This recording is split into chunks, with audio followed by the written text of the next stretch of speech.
네, 안녕하십니까. 저는 서울대학교 국문과에서 고전 시가를 가르치고 공부하고 있는 조혜숙이라고 합니다. 한국문학관에서 고전 문학에 대해서 아주 관심을 넓히시고 또 진지하게 고민을 하고 계신 것들이 되게 반가워서요. 뭔가 제가 하고 있는 범위 안에서 또 고민을 경청하고 작은 도움이라도 드릴 수 있을까 기쁜 마음으로 오게 되었습니다. 한국 고전 시가 분야에 대해서 박물관에서 우리 문학관에서 전시를 하고 그것을 대중과 나눈다고 하면 무엇에 초점을 두어야 할까 여러 가지 많이 있겠지만 제가 감당할 수 있고 또 오늘 드릴 수 있는 말씀을 크게 고전 시가의 본질이라고 할 수 있는 시가가 원래 노래다, 향유된 것이다, 구비적인 전승을 오래 가지고 있는 일종의 향유문학이다. 방금 심경호 선생님께서 무엇보다도 기능이나 역할에 대해서 그걸 문화라는 측면에서 접근해야 된다고 말씀하셨는데 그런 면에서 시가야말로 정말 가장 본질적으로 노래로서 향유된 면이 있습니다. 사실 이것이 문학관에 들어올 때 어떻게 할 수 있을 것인가 고민은 많이 되시겠지만 그래도 그 현장을 한번 작품을 통해서 오늘 그래도 우리가 함께 모였으니까 우리도 좀 즐기기는 해야 되잖아요. 그래서 작품을 한번 보고 한번 생각해 보기로 하고요. 또 한 가지는 우리가 갈래들을 가지고 있는데 그 갈래들을 다른 갈래로 자신의 주도권을 넘겨줄 때 일종의 과도기라고 할까요? 전환기라고 할 수 있는 시기에 역할들이 많이 변하는데 한국문학관하고 겹쳐서 생각해 보면 근대문학 양식으로서 정립이 될 시기에 20세기 초기에 우리가 개화기라고도 부르는데 그때의 한국의 전통 시가들은 어떻게 자기의 몸과 마음을 바꾸면서 시대적인 사명을 다하려고 했던가 그런 문제에 대해서 전시를 앞두고 있다면 조금 더 생각해 볼 문제가 있다 해서 크게 보면 그리고 제가 생각해 본 것으로는 두 가지 정도 말씀을 나누면서 빨리 시간을 지켜드리는 것이 유익할 것 같습니다. 그러면 지금부터 말씀을 드려보도록 하겠습니다.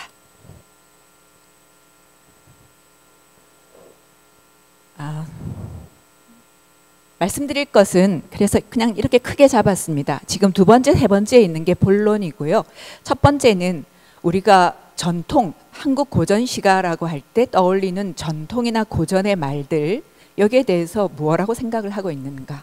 그리고 마지막으로는 지금은 이 고전 시가가 어떻게 자리 잡아야 되는가 그런 문제들을 생각해 보려고 합니다. 고전 시가를 처음 만나실 때 학교에서 주로 만나셨죠? 그럴 때 어떻게 만났는지 한번 생각해 봅시다. 우선 갈래 명칭들이 있습니다. 고전 시가의 명칭들 기억하시는 것 있겠죠? 고전 시가라고 하면 어떤 갈래 양식들이 생각나시나요? 네, 시조 생각나십니까? 훌륭하십니다. 더 이전에는 고려가요, 고려서교 또는 별곡 이런 말도 했습니다. 이전에. 그리고 향가 또 공무도화가 구지가 이런 것들은 명칭이 많습니다. 고시가, 상대시가, 고속가 이런 말들을 쓰기도 하고요. 명칭들이 이러한 것은 대체로 우리가 이 작품들의 발생 시기에 대해서 아주 많이 집요하게 따지려고 합니다. 기원에 대해서도 말하죠. 어디서 왔다 하는 것. 한시기원설, 고려서교기원설 이렇게. 우리는 처음에 관심이 많습니다. 저는 그것이 마지막에 관심이 많은 사람입니다. 그리고 경계라고 할 수 있는 희미해지는 부분이 왜 그랬을까? 사실은 거기에 노래의 생명이나 역할이 있다고 생각하기 때문입니다. 그래서 제가 근대전환기 이런 얘기들을 하면서 조금 더 말씀을 드릴 수 있으면 좋은데 시간이 거기까지 넘어갈 수 있을지는 잘 모르겠습니다. 그리고 이제 또 하는 것은 대표 작가나 대표 작품을 이야기하는 거죠. 예를 들자면 가사는 송강, 시조는 고산 이런 식으로요. 나머지 작품들은 어디에 있을까요? 오히려 그것은 우리의 생활 문화의 현장에 훨씬 가까이 내려와 있습니다. 그런 것 좀 해주셨으면 좋겠다 하는 생각이 제 생각입니다. 그리고 주제 숱하게 하죠. 주제 좋은데 주제가 무엇이냐 그거 한번 생각해 보려고요. 역사적인 배경에 대해서도 왜 이런 역사적인 배경을 이야기하느냐 그거는 노래를 잘 즐기려고 그러는 겁니다. 시험 보기 위해서가 아니고요. 다음 중 맞는 것은 이거 밝히려고 이 노래가 도대체 그들에게는 무슨 노래였을까? 어쩌자고 내가 들어도 이 노래가 지금도 약간 찌릿찌릿하지? 그래서 역사적 배경이 필요하고 우리가 그와 비슷한 상황에 있을 때 여전히 그 노래를 떠올리게 되는 것이거든요. 그래서 이런 문제들을 다시 한번 이야기해 보면 어떨까? 고전은 그러니까 오래도록 가치를 가지고 의미를 계속 재생산하면서 오늘까지도 나에게 남아있는 무엇이어야 하고 시가라고 했으니까요. 그냥 시로 박제돼서 누워 있어야 되는 것이 아니라 일어나서 우리와 공명하면서 뭔가 감명을 주어야 되는 거죠. 그런 점에서 노래가 된 시라고 했을 때 구술연행의 관습이라고 하는 것들을 다시 한번 떠올리고 가장 우리하고 시기적으로 가까운 시조 같은 작품들도 오랫동안 구비적인 과정을 거쳤습니다. 고려말 작품 좀 처음이다 이렇게 얘기를 하는데 그때부터 기록이 된 것은 1728년에 김천택이 편찬한 정구영언이 있고 그 전에도 이황 선생님과 같은 그 기록이 있기는 하지만 시기적으로 보자면 한 200~300년 구비되려고 하면 어떤 조건을 갖추었을까? 구비되면서는 또 어떤 각자의 변주를 거쳤을까? 생각해 볼 만합니다. 노래 불렸고 향유되었고 저마다 부르면서 그것이 변주가 되었다. 어떤 날 노래가 갑자기 내 속에 들어오는 때가 있잖아요. 그러면 그 노래를 하루 종일 읊고 그리고 내가 부르면 그 노래는 내 노래가 되는 거죠. 우리가 고전시가라고 할 때 이걸 고전이라고 여전히 친다면 그런 살아있는 피와 생명력이 있어야 되는 거죠.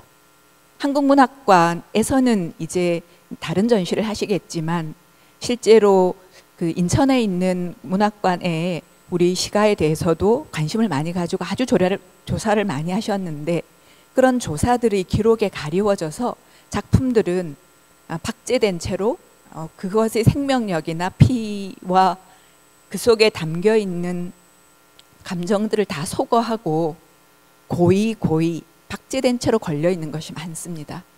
그것을 지금 현재 우리 젊은 이들이 다시 와서 작품을 보고 이야 옛날 것이니까 참 좋다. 우리 것이니까 좋은 것이야. 이런 독립 정신으로 보지는 않을 것 같습니다. 그래서 이런 이야기들을 근대 전환기 시가들에 이르기까지 예를 간단히 들 수 있으면 좋겠습니다. 자, 노래 하나 감상해 보려고요. 이 노래 보신 적 있으신가요? 처음이십니까? 네, 제가 그러면 처음이니까 좀 경직돼 계시니까 제가 먼저 한번 노래는 못 부르겠고요. 읊어보겠습니다. 있으렴 부디 갈다 아니 가든 못할 소냐 무단히 슬트냐 남의 말을 들었느냐. 이 시조의 제일 핵심적이고 중요한 부분이 어디라고 배우셨어요? 종장의 제 첫 번째, 제 척구, 석자입니다. 그려도입니다. 그려도. 이건 주제부예요. 그려도입니다. 하 애도래라. 정말 애달구나. 가는 뜻을 일러라. 조선의 제9대 임금이었던 성종 임금이 아주 총애하던 신하 유호인을 고향으로 보내야만 하면서 지은 시라고 알려져 있습니다. 유호인은 함량이 고향인데요. 이전에도 한 2차례 노모가 너무 나이가 드셔서 혼자 계시니까 가봐야 합니다. 이렇게 청했지만 임금이 허락하지 않았답니다. 같이 있고 싶어서요. 그런데 이번에는 어머니가 큰 병환이 깊어서 이번에 가지 않으면 너무 늦겠다. 이래서 간곡히 청해서 허락하실 수밖에 없었다고 해요. 그때 이제 다른 신하들과 함께 송별연을 베풀어서 그 자리에서 술을 한 잔 따라주면서 불렀답니다. 있으렴 청유하는 거죠. 부디 갈다 의문형입니다. 꼭 가겠니? 아니 가면 안 되겠니? 이건 무슨 말입니까? 이미 다 하기로 했잖아요. 그런데 거듭되는 의문형으로 지금도 아직 놓지 못하는 자기의 마음을 청유에 이어서 거듭해서 의문으로 다시 나타내는 거죠. 유호인은 뭐라고 했을까요? god의 거짓말입니다. 이거는. 유호인은 뭐라고 했을까요? 이 가로 속에. 송구하옵니다. 뭐 아니면 점점점. 무단히 싫드냐? 이유 없이 싫다 하는 건 싫어지다 해서 나중에 이제 실증이 나서 싫어지는 거죠. 무단히 싫어졌느냐? 남의 말을 내가 혹시 너를 싫어한다고 다른 말을 들었니? 또 물었어요. 유호인 또 뭐라고 했을까요? 그것은 아니었고 어머님께서 점점점. 주제부가 뭐라고요? 그려도라고요. 그려도. 주제는 그려도입니다. 내가 다 알지만 지금 내가 이 노래를 부르는 이유는 그려도 때문입니다. 이게 이분의 심정이에요. 가는 뜻을 너가 가지만 내가 보낼 수 있는 그 뜻을 일러다오.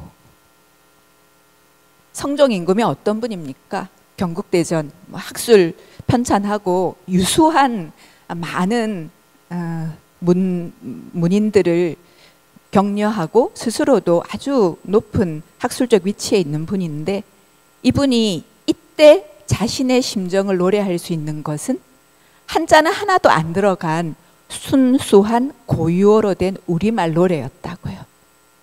왜 그랬을까요?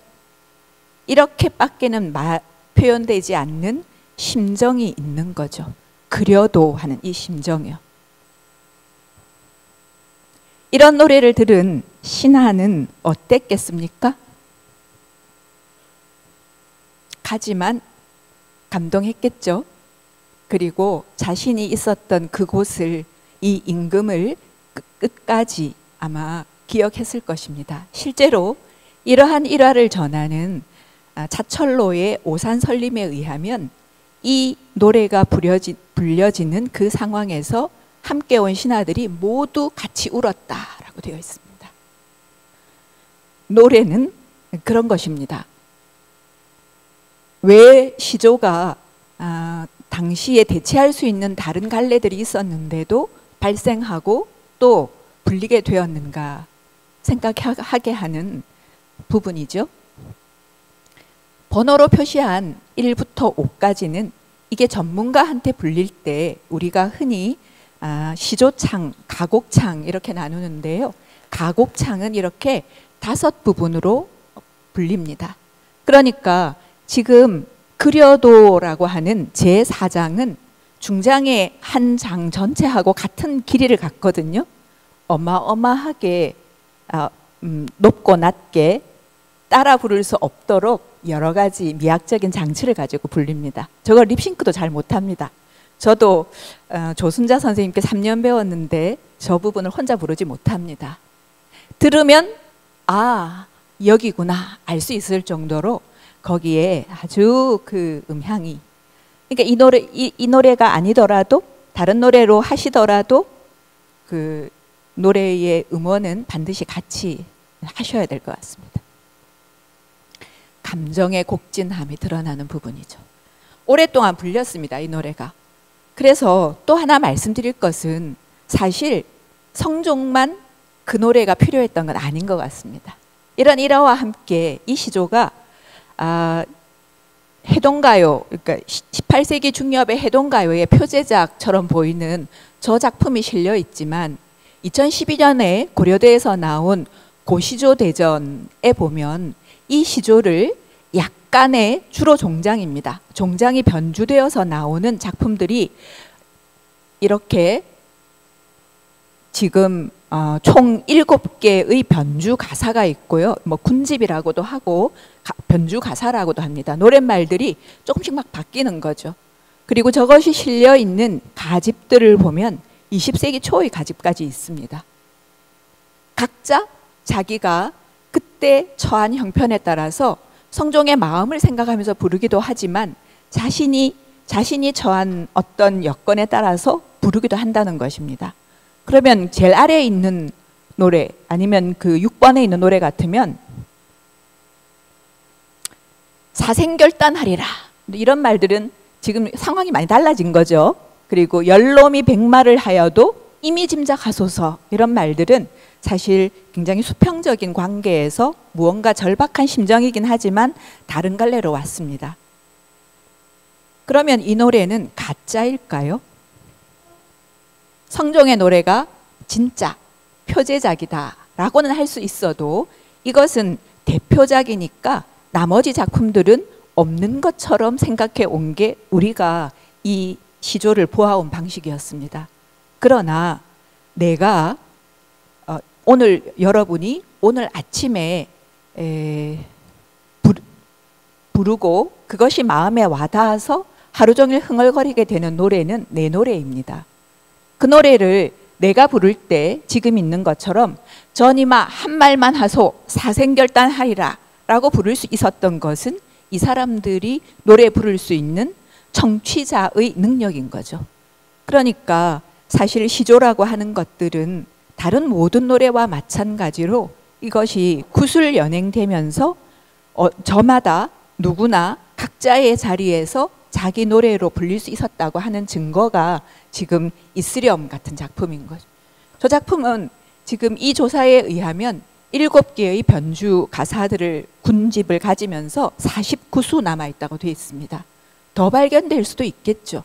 이 노래들은 모두 저마다 각자의 노래입니다. 이런 노랫말 변주, 그러니까 변주라고 할 수도 있고 그냥 반주 없이 풀렸다고 한다면 그냥 변이라고도 볼 수 있지만 이것을 없는 취급을 해서는 안 된다. 그리고 이런 많은 대교사전을 통해서 드러나는 저런 이형들을 마치 소설에서 우리가 선본을 찾아내고 정본을 찾아내는 것처럼 이것은 첫 번째 대표작 빼놓고는 이 작품은 뭐 그저 그렇다라고 취할 수는 없는 거죠. 얘들을 많이 담아주셨으면 좋겠어요. 그래서 이 노래가 얼마나 오랫동안 누구나 저마다의 가슴 속에서 불을 지폈는지를 드러낼 수 있으면 좋겠습니다. 뭐 하나 또 예를 조금 다르지만 한번 들어보겠습니다. 자, 이 노래는 함께 읊으실 수 있겠죠? 이제 한번 같이 해볼까요? 조금 지루해지시지 않으셨어요? 바쁘지만 한번 해봅시다. 자, 꿈에, 자 시작. 꿈에 다니는 길이 자취 곧 나량이면 님의 집 창밖에 성로라도 다르련마는 꿈길이 자취 없으니 그를 쓰러하노라. 아주 잘하셨습니다. 그럼요. 꿈길이가 주제어네요. 그죠? 꿈길이. 꿈길을 세워야만 했던 사람인가 봐요. 19세기에 유행했던 화원악보라고 하는 가집에 실린 작자가 전하지 않는, 작자를 알 수 없는 작품인데요. 노래를 보면 뭐 짐작할 수는 있습니다. 상황은 그런 거죠. 이제 님과 무슨 이유에서든지 님이 부재한 상황에서 보고 싶어하는 간절함이 드러나 있는 시인데 이분은 스스로 님한테 갈 수가 없는 처지인가 봐요. 님이 와야만 이 부재를 다시 만회할 수 있는 처지에 있는 사람이겠습니다. 기생들 생각할 수 있지만 누구라도 이럴 수 있죠. 내 발이지만 내 마음대로 하지 못하는 상황이 있어요. 그런데 스스로 님과 만날 단 하나의 방법을 이 간절함이 만들어냅니다. 꿈요.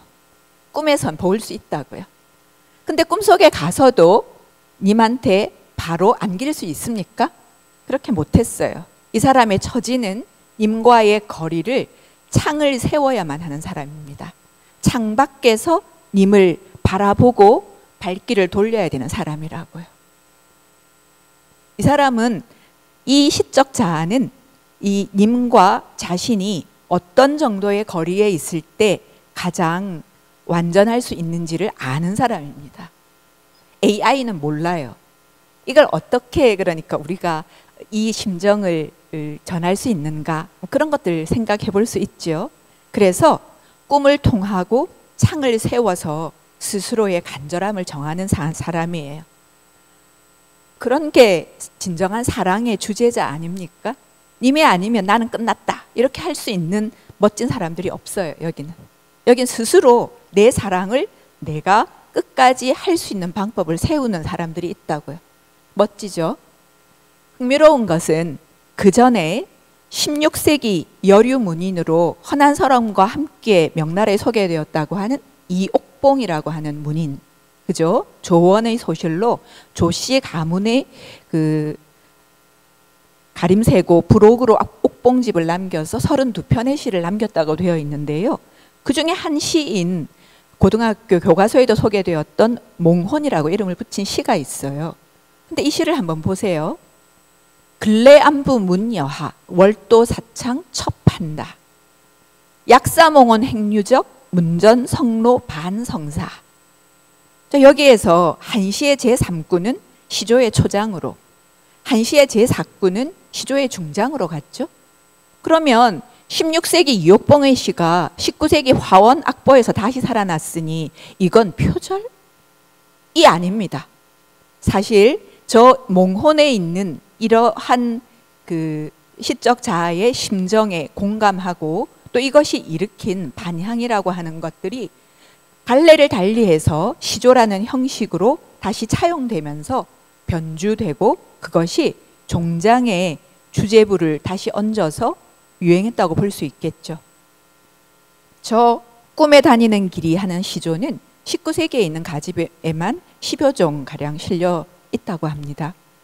그러니 우리가 생각하는 시조들은 사실은 시조여야만 한다, 누구여야만 한다, 아까 성종의 작품이어야만 한다, 이것보다는 갈래를 넘나들면서 또는 자기의 상황에 적합하게 계속 변주하면서 살아 움직이고 때로는 그렇게 서로 주고받으면서 우리가 생각하는 보편성이나 상투성 또는 지금은 표절이 될 수 있는 현대시의 관점에서만 보자면 생경하게만 해야 하는 그런 것들을 뛰어넘어서 오히려 상투적이기 때문에 더욱더 깊이 다가갈 수 있는 노래가 될 수 있었다는 거죠.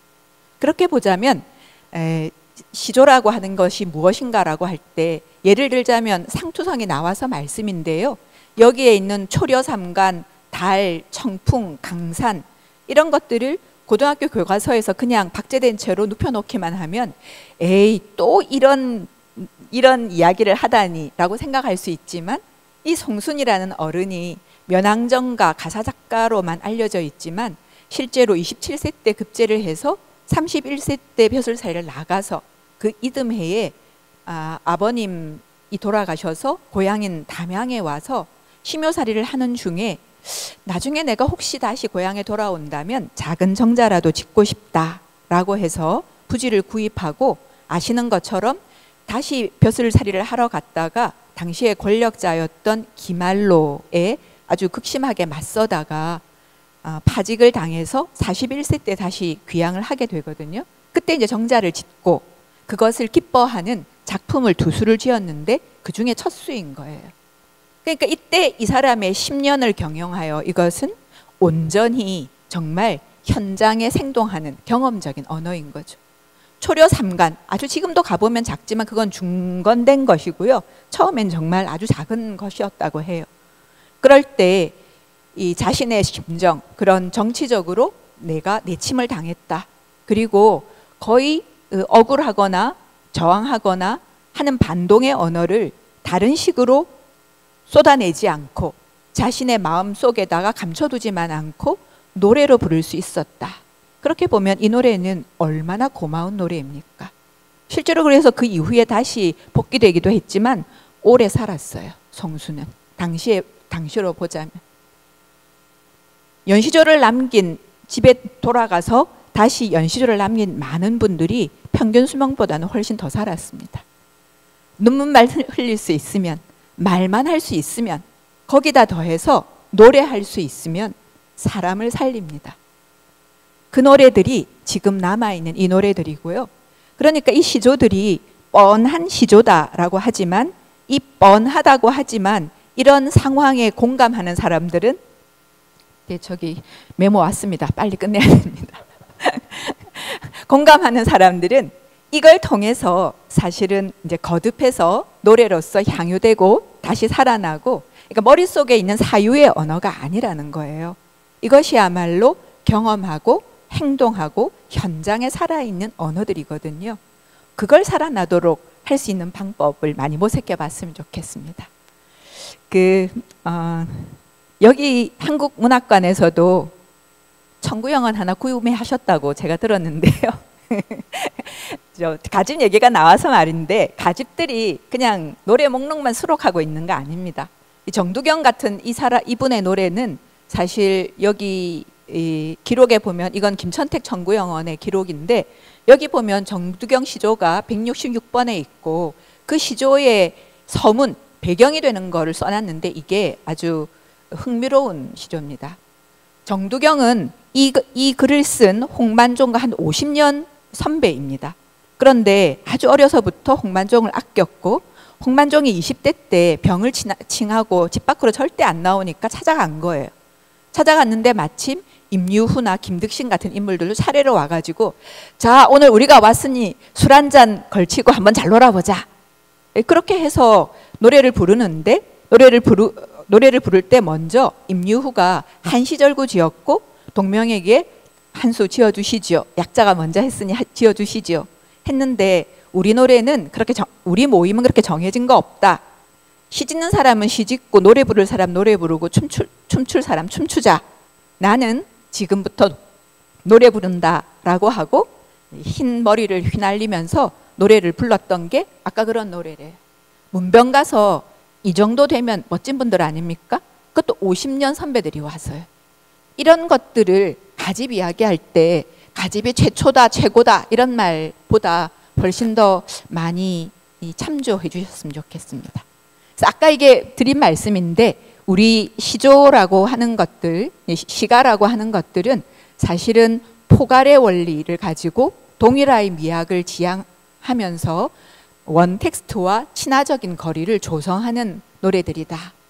그리고 김천택백 청구영원을 비롯해서 가집을 이야기할 때 최초다, 최고다, 이것이 제일 유일하다, 이런 이야기들보다는 그것이 어떤 면에서 노래를 자기 문화로 이야기하는데 온전하게 기여했는가.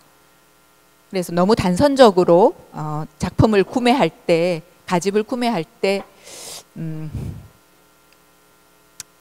어쩔 수 없지만, 전시하실 때는 그런 이야기들을 많이 해주셨으면 좋겠다 하는 이야기에서 해봤고요.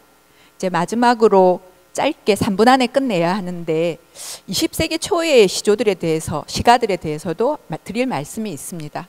사실 이때 시가들은요, 특히 매체를 달리하면서 신문이나 잡지에 1900년, 1910년 대까지 무수하게 쏟아져 나왔어요. 작품 편수로만 보자면 가히 이전의 시조들하고는 비교할 수 없을 때만인데, 제가 대학원 때까지도 이때 시조를 연구하는 것은 금기시대였습니다. 현대문학 전공 선생님들이 그걸 왜 하냐, 너가 왜 그걸 하냐, 이럴 수 있어가지고요.